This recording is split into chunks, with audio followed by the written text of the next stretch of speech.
নবী হে, ধৈর্যশীলদেরকে আপনি সুসংবাদ দিন। ধৈর্যশীলদেরকে সুসংবাদ দিন, তার মানে বিপদে ধৈর্য ধারণ করতে হবে। প্রিয় ভাইয়েরা, ইন্নামাস সাবরু ইনদা সাদামাতিল উলা। বিপদে আমরা অনেক সময় প্যানিক হয়ে যাই, অস্থির হয়ে যাই, কি করব, হতাশ। না, মুমিনরা হতাশ হয় না, ধৈর্য ধারণ করে। কি করে? কি করে?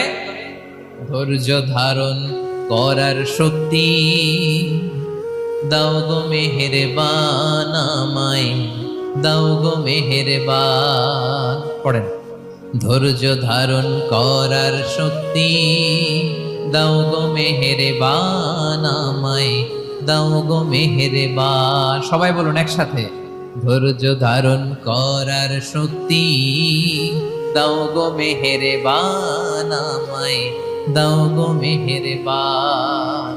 বুকের ভেতর ব্যথার নদী